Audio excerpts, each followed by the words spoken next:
Hi, this is Michael Bevan with the Akron Beacon Journal and Ohio.com, here today with Archbishop Hoban, head football coach Tim Tyrrell. Coach, this is week 15. You guys have been in week 15 the past 2 years. This is the third year in a row. What's the key and what are some of the big reasons why this football team is still playing high school football? A couple different reasons. The first that is kind of obvious that a lot of people want to all give it to coaching or playing is really it's healthy.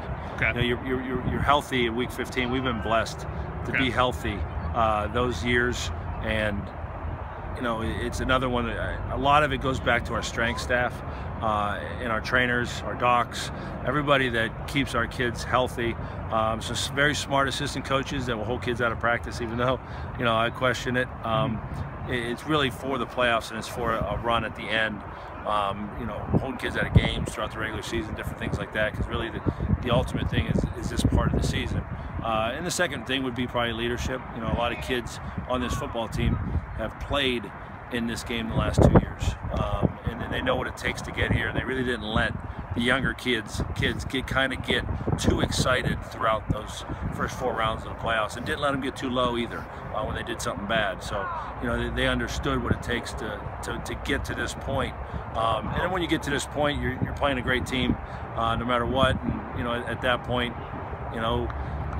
hit or miss here, 1 inch there, a fumble there, that's who wins and loses these types of games. The last 2 years to this year, who are some of those players that have really gotten a lot of experience, whether it be as starters or reserves, from 2015, 2016 to now 2017? Well, the young kids that started off and young and were playing, your typical Nolan Rumblers and your R.J. Kellys and Deshaun Martins, and then you have the group of kids that kind of emerged over this past year. Garrett Howes is another one that played the last 2 years. Nate Bauer, but then you have some kids like Tyrus Dickerson and Diamante Trainum, and some kids that are Dawson Fitzpatrick played last year but didn't really the year before and get much of the game other than special teams. Those kids have really grown over these 14 games, and the older kids have really led them and been patient with them and not expecting too much too early, and let them grow just as players. And the coaches did a good job of bringing them along. So it's a unique mix of kids that have played a lot, played in 40+ games, and then there's the ones that have just played in this first 14 this year, and and are basically at the same stage of the older kids. And it's great because next year and the year after that, those are the kids that are going to be teaching the younger kids that haven't played what it takes to get back to a championship. Now, in 2015, you travel down to Columbus, you knock off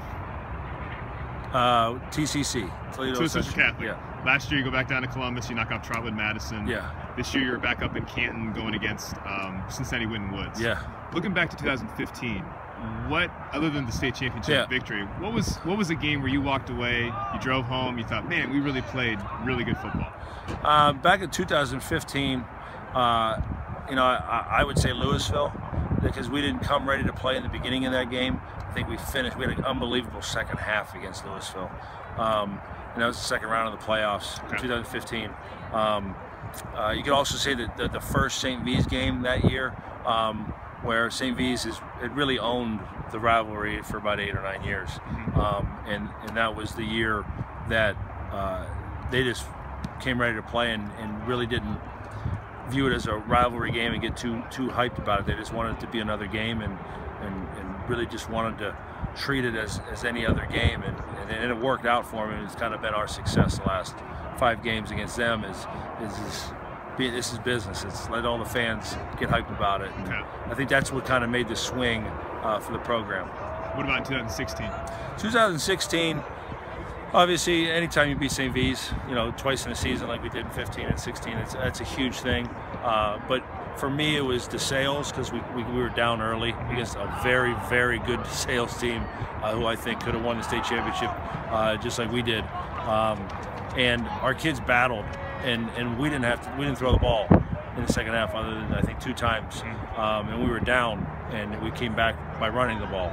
I think that showed just kind of the character of the football team at that point, and really propelled us to be that successful in the state championship game last year. And And as far as this year, what are some of those signature wins where you walked away thinking we got ourselves a good football team here? I think two. I think losing to Ignatius really taught some young kids who were very athletic, like a Tyrus and a Diamante, while running the ball. Shane Hammett, quarterback. Some of the receivers that you have to do things the right way. You can't do things like it's backyard football. Okay. And I think they learned a lot from that game. More because we lost than if we would have won. Because when you win, it's kids are kids and they kind of think, oh, we did it right. Coach doesn't know what he's talking about. We still won. Okay. And when you lose early like that against a great team, and you see if you would have did this and you would have did this, the game might have been a different game. They really learned from that. And then the big one we saw was Mentor Lake Catholic this year, starting going down 13 early. It kind of proved to them that you just can't show up and beat a team just because you're hoping and people are going to bow down to you because you're a good football team. They came out and they smacked us early. And our kids were able to bounce back on their own. Before we got to halftime, there was no speeches, there was no halftime anything. It was them on their own, huddling up and saying, "Hey, listen, let's start playing." And they did a very good job of doing that. So halftime was just coaching. I think that was the game that really showed the character of the team and what they were made of. Instead of the talking side of things and having a coach yell, that was the group. They did it on their own, and the leaders really showed that game. Okay. All right, Coach. Well, thanks for joining us, and have fun this week in Canton on Thursday night, 7:30, Tom Benson Hall of Fame Stadium. Thank you very much.